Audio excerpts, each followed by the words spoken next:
G20 से पहले चीन ने एक विवादित नक्शा जारी किया। एक तरीके से G20 से पहले चीन ने भारत को अस्थिर करने की कोशिश की और पूरी दुनिया में बखेड़ा खड़ा करने की कोशिश की। वो अपना प्रभुत्व साबित करना चाह रहा था, लेकिन जिस तरह से भारत ने करारा जवाब दिया, उससे पूरा का पूरा चीन हिल गया है। भारत ने आईना दिखाते हुए चीन को कड़ी फटकार लगाई और अपनी कड़ी प्रतिक्रिया भी चीनी अधिकारियों के आगे दर्ज कराई। एक तरीके से भारत ने चेतावनी दी कि बार बार ये कारिस्तानियां अब बर्दाश्त नहीं की जाएंगी। भारत के इस कदम के बाद अब दुनिया के दूसरे देशों को भी हिम्मत मिल गई है। दुनिया के दूसरे देश अब चीन को भारत की देखा देखी ललकार रहे हैं। इसमें फिलीपींस और मलेशिया है, जिन्होंने चीन की ऐसी तैसी कर दी है। चीन ने अपने मैप में पूर्वोत्तर राज्य अरुणाचल प्रदेश और अक्सई चीन को भारत के हिस्से से हटाकर अपने हिस्से में दिखाया, जिस पर भारत ने तीखी प्रतिक्रिया दी। अब फिलीपींस का कहना है कि वो चीन के हालिया मैप को पूरी तरह से खारिज कर देता है, जो कई देशों के हिस्से को चीनी क्षेत्र में बता रहा है। फिलीपींस का साथ देते हुए मलेशिया ने भी चीन की ऐसी तैसी कर दी और नए मैप को खारिज कर दिया, जो उसके समुद्री क्षेत्र को अपना बताने की कोशिश कर रहा था। मलेशिया ने बयान में कहा है कि नया मैप चीन की आक्रामकता का एक रूप है। मलेशिया के विदेश मंत्रालय ने कहा है कि नए मैप में दक्षिण चीन सागर के मलेशिया के तट पर चीन ने अपना दावा पेश किया है। ये बिल्कुल खारिज करते हुए उसने कहा है कि उनका देश इस मैप को नहीं मानता है।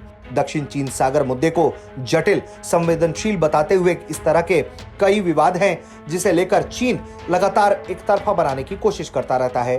दक्षिण चीन सागर पर चीन हमेशा दावा करता रहा है।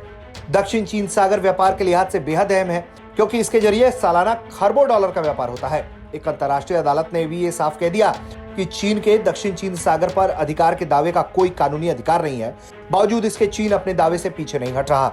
दक्षिण चीन सागर के कुछ हिस्सों पर मलेशिया, फिलीपींस, वियतनाम, ब्रुनई अपने अपने दावे करते हैं। वहीं अमेरिका भी अंतर्राष्ट्रीय जल क्षेत्र के नेविगेशन की स्वतंत्रता का दावा करता है और लगातार इसको लेकर तनाव बढ़ता रहता है। चीन ने 28 अगस्त को अपना स्टैंडर्ड मैप जारी किया, जिसमें उसने दक्षिण चीनी सागर को एक तरफा दावे के साथ अपने क्षेत्रों में शामिल किया। इसी को लेकर भारत भड़का और उसने चीन की ऐसी तैसी कर दी। इसके बाद तमाम देशों को बल मिला। अब एक एक करके देश सामने आ रहे हैं और चीन को चुनौती दे रहे हैं। मलेशिया का कहना है कि वह दक्षिण चीन सागर के जिस ब्रोनियो द्वीप के उत्तर में अपना दावा करता है, उसमें स्पार्टली द्वीप समूह के 5 मैरीटाइम फीचर हैं। हाल के वर्षों में चीन दक्षिण चीन सागर क्षेत्र में तेजी से कृत्रिम द्वीपों का विकास कर रहा है, ताकि वो उसे अपना बता पाए, लेकिन मलेशिया इसे खारिज कर रहा है। फिलीपींस ने चीन के स्टैंडर्ड मैप को यह कहते हुए अस्वीकार कर दिया कि मैप में 10 डैश लाइन को शामिल कर चीन का हिस्सा बताया गया है। मैप में पश्चिमी फिलीपींस सागर में फिलीपींस के विशेष आर्थिक क्षेत्र को भी चीन का हिस्सा बताया गया है, जिस पर फिलीपींस को सख्त आपत्ति है। और तो और चीन के इस पैंतरेबाजी को यह भी कहते हुए खारिज करने की कोशिश हुई है कि समुद्र के कानून पर 1982 के संयुक्त राष्ट्र सम्मेलन के तहत कोई आधार नहीं बनता है, जिस पर चीन लगातार दावा कर रहा है।